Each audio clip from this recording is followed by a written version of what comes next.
सैन्य दल,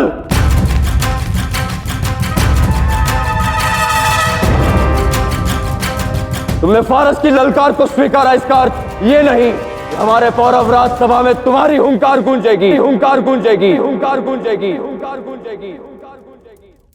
अब यदि एक कदम भी आगे बढ़ाया तो हम सुनिश्चित करेंगे कि इसी राजसभा में तुम्हारी समाधि बने।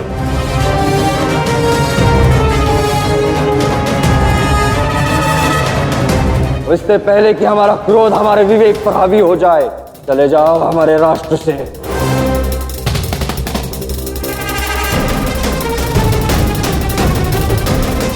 कनिष्क, अतिथि को इसी क्षण विदा करो।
अकेला छोड़ा है?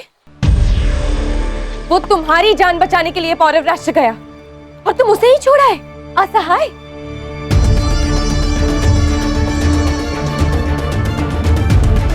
तो तुम जानती थी कि पुरु पौरव राष्ट्र गया है? हाँ, मैं जानती थी।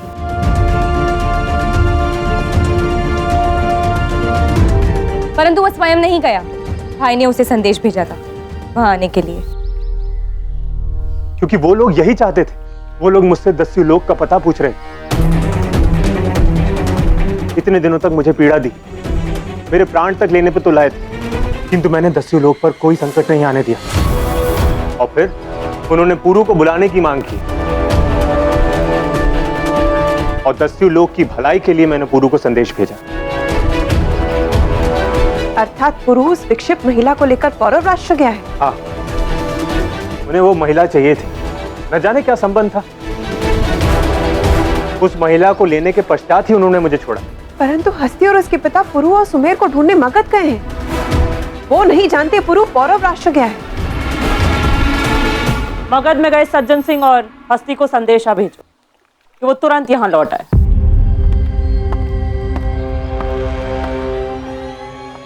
और सुमेर के उपचार के लिए दैत्य को संदेश भेजो।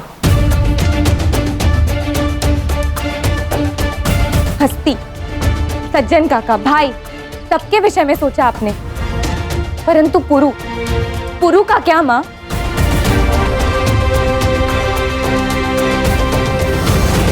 उत्तर दीजिए मां, पुरु के लिए हम क्या करने वाले हैं? हमें उसकी मदद करनी होगी, वो वहां अकेला है। बस लाची,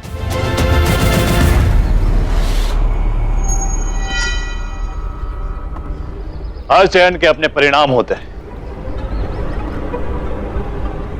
पुरु ने हमें बिना बताए पौरव राष्ट्र जाने का चयन स्वयं किया है, तो इसीलिए उसका परिणाम वो स्वयं भुगतेगा।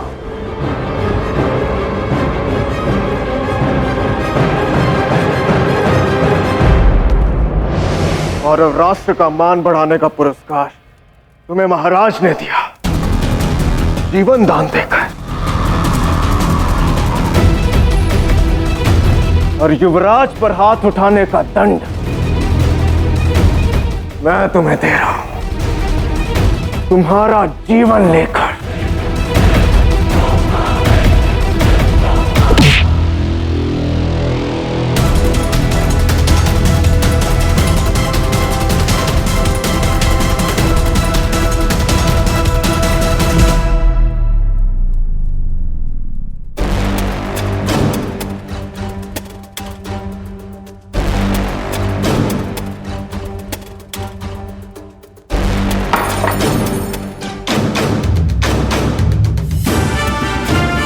देश पर प्रहार नहीं सहता मैं, और न ही पीठ पर।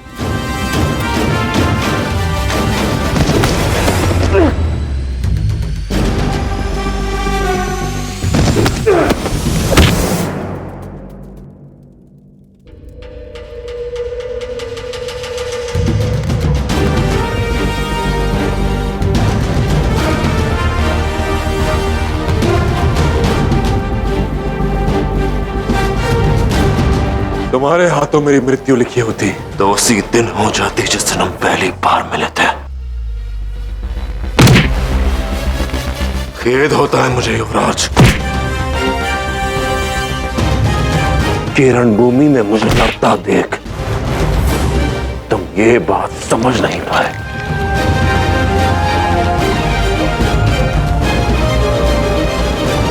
कि पुरु को मारना इतना सरल नहीं, या ये कहूं कि असंभव है।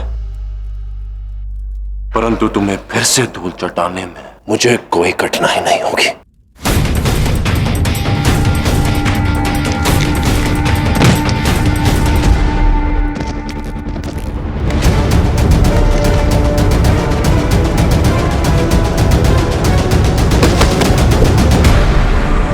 मैं यहां तुम्हें मारने के लक्ष्य से नहीं आया हूं, किसी की रक्षा करने आया हूं मैं।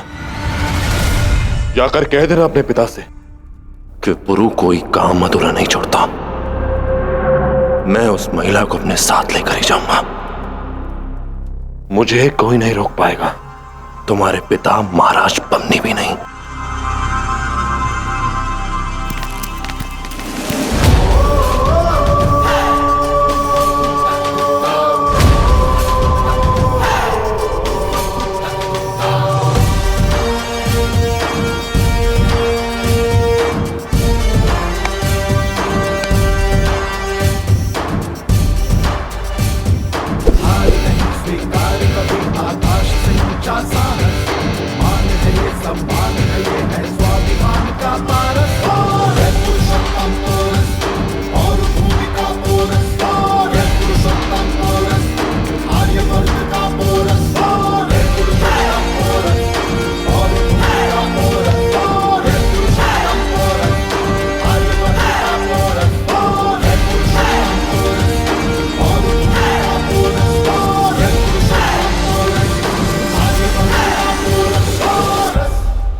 माँ, पुरु यहाँ किसी के आदेश के लिए इसलिए नहीं रुका क्योंकि उसने आपको वचन दिया था कि वो आपके पुत्र को सुरक्षित ले आएगा। माँ, पुरु ने आपके पुत्र को संकट से बचाया है और अब आप उसके लिए कुछ नहीं करेंगी। सबसे बड़ा संकट तो स्वयं पुरु है। क्या आवश्यकता थी उसे दासों को यूं पौरव राष्ट्र छोड़कर आने की? पुरु गया था परमार्थ के लिए और तुम फंसे अपने स्वार्थ के लिए। यदि तुम उस रत्न के लिए वापस नहीं जाते ना तो ये संकट कभी आता ही नहीं भाई। पुरु ने अपना काम पूर्ण किया है। जी मानती हूं कि पुरु एक दस्यु है, परंतु एक दस्यु के लिए मैं अपने दस्यु प्रजा के प्राण दांव पर नहीं लगा सकती। मैं सिर्फ प्रार्थना कर सकती हूं कि वो जहां कहीं भी हो सुरक्षित लौटा है। और मैंने पुरु से ही सीखा है कि प्रार्थना और आशा दोनों ही एक स्वप्न होते हैं और मैं स्वप्न में नहीं वास्तविकता में विश्वास रखती हूँ। तुम्हारे इन शब्दों का तात्पर्य क्या है लाची? यही कि जो अपनों की रक्षा के लिए स्वयं के प्राणों को संकट में डाल सके, जब उसके प्राण संकट में हो तो हमें प्रयास करने में कोई हिचकिचाहट नहीं होनी चाहिए।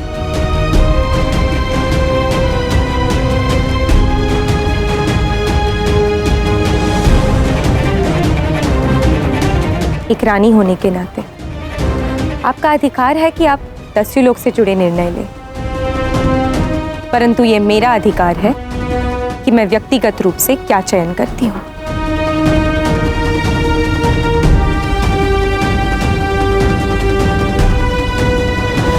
मैं इसी समय पुरु की सहायता के लिए जा रही हूँ।